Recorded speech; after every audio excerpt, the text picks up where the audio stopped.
Assalamualaikum warahmatullahi wabarakatuh. Selamat pagi anak-anak, bagaimana kabarnya hari ini? Semoga kita semua dalam keadaan sehat dan dalam lindungan Allah Subhanahu wa Ta'ala. Amin ya Robbal Alamin.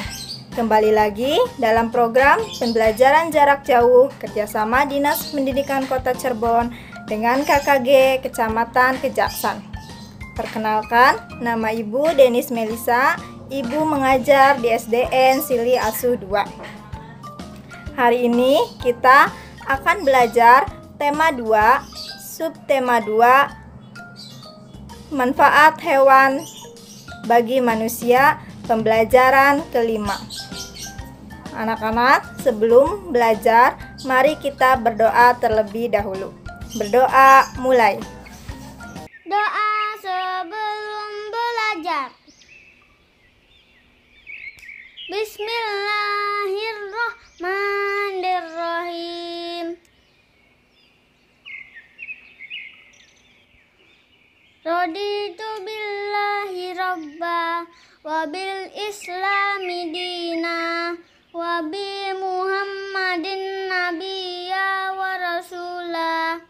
Rabbi zidni ilman warzuqni fahman. Artinya, kami ridho Allah sebagai Tuhanku, Islam sebagai agamaku, dan Nabi Muhammad sebagai Nabi dan Rasul. Ya Allah, tambahkanlah kepadaku ilmu dan berikanlah aku pengertian yang baik. Tujuan pembelajaran hari ini, yang pertama, siswa dapat memerankan tokoh dongeng dengan ekspresi yang tepat. Yang kedua, siswa dapat menyebutkan arti penting bersikap baik kepada sesama manusia.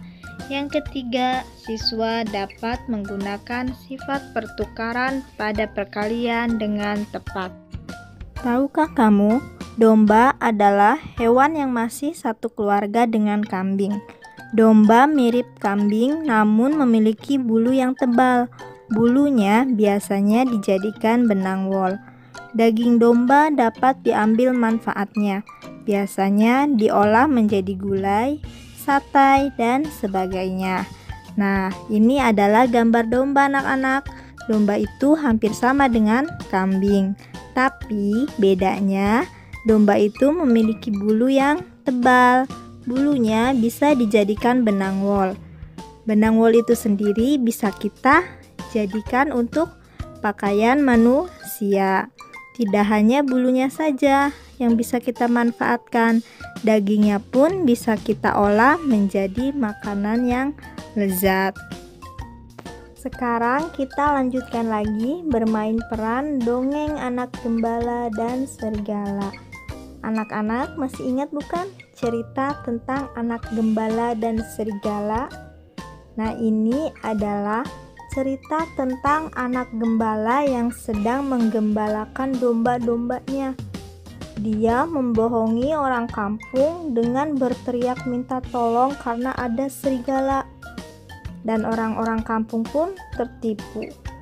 Hingga pada suatu hari, ketika serigala itu benar-benar datang, anak gembala itu berteriak lagi minta tolong. Tetapi orang-orang kampung sudah tidak percaya lagi. Nah, anak-anak, tadi ibu sudah menceritakan kembali dongeng anak gembala dan serigala. Sekarang susunlah kata-kata di bawah ini sehingga menjadi sebuah pesan moral yang terdapat pada dongeng anak gembala dan serigala. Di sini ada kata yang diacak yang merupakan pesan moral dari dongeng tersebut. Kira-kira pesan moralnya apa ya anak-anak? Sekarang coba perhatikan dari kata-kata tersebut. Ada salah satu kata yang diawali dengan huruf kapital. Kita jadikan itu sebagai kata pertama, yaitu pembohong. Ayo coba anak-anak disusun ya. Ada kata lagi, tidak, pembohong, dipercayai, akan, pernah, mereka, berkata, walaupun, benar.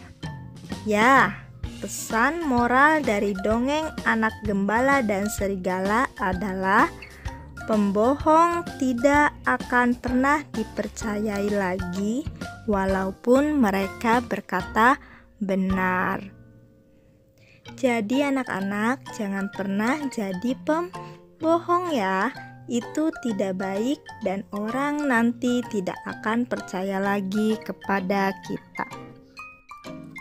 Setiap hari Benny memberikan makanan kepada ayam-ayamnya. Benny juga membantu ayah membersihkan kandang ayam. Ayam-ayamnya sudah menghasilkan telur, daging, dan suara yang indah. Benny berpikir ayam akan senang jika kandangnya bersih. Di sekolah, Benny juga selalu berbuat baik. Ia sering membantu teman yang terjatuh supaya berdiri kembali. Kita perlu bersikap baik kepada sesama manusia. Kita akan merasa senang jika ada orang lain yang menolong kita. Orang lain pun akan merasakan senang jika kita membantu mereka.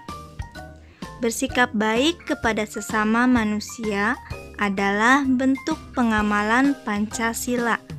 Tepatnya, pengamalan sila kedua Pancasila, yaitu kemanusiaan yang adil dan beradab.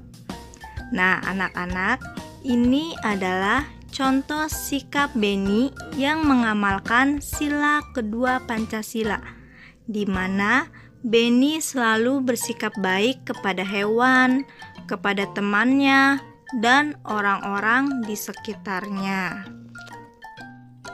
Diskusikanlah dengan temanmu sikap baik apa saja yang telah kalian lakukan. Tulislah sikap-sikap baik yang telah dilakukan pada tempat yang tersedia.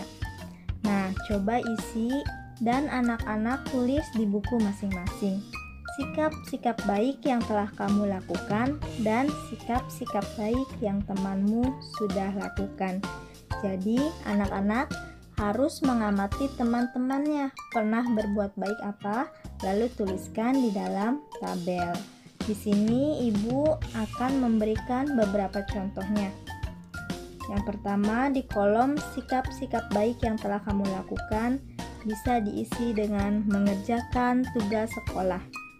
Lalu di kolom sikap-sikap baik yang temanmu sudah lakukan bisa diisi selalu menghargai orang lain. Sisanya anak-anak isi di rumah ya. Benny sedang mengerjakan PR matematika. Ternyata soal-soalnya tentang perkalian. Ia teringat tentang cara menyimpan anak ayamnya di kandang. Ia bisa membaginya dalam beberapa kelompok. Isilah titik-titik di bawah ini dengan memperhatikan sifat pertukaran pada perkalian. Sifat pertukaran perkalian adalah jika angkanya dibolak-balik, hasilnya akan tetap sama. Misalnya, 4 dikali 2 sama dengan 8. 2 dikali 4 sama dengan 8. Jadi kesimpulannya 4 dikali 2 sama dengan 2 dikali 4. Sekarang kita akan coba mengerjakan soal nomor 1. Titik-titik dikali 5 sama dengan titik-titik dikali 7. Nah, anak-anak di sini soal nomor 1 ada angka 5 dan angka 7. Berarti kita tinggal membolak-balikannya saja. Nomor 1, 7 dikali 5 sama dengan 5 dikali 7. Soal berikutnya, 9 dikali titik-titik sama dengan 6 dikali titik-titik. Nah, di sini juga sama ya anak-anak, ada angka 9 dan angka 6. Kita tinggal membolak-balikannya saja. 9 dikali 6 sama dengan 6 dikali 9. Nah, coba anak-anak di rumah kalian kerjakan soal berikutnya ya, nomor 3, 4, dan 5. Kesimpulan 1. Pesan moral dari dongeng Anak Gembala dan Serigala adalah pembohong tidak akan pernah dipercayai lagi walaupun mereka berkata benar. Kedua, bersikap baik kepada sesama manusia adalah bentuk pengamalan Pancasila sila kedua. Ketiga, sifat pertukaran perkalian adalah jika angkanya dibolak-balik, hasilnya akan tetap sama. Anak-anak, cukup sekian pembelajaran dari Ibu. Semoga apa yang Ibu sampaikan dapat bermanfaat bagi kita semua. Kurang lebihnya Ibu mohon maaf. Wassalamualaikum warahmatullahi wabarakatuh.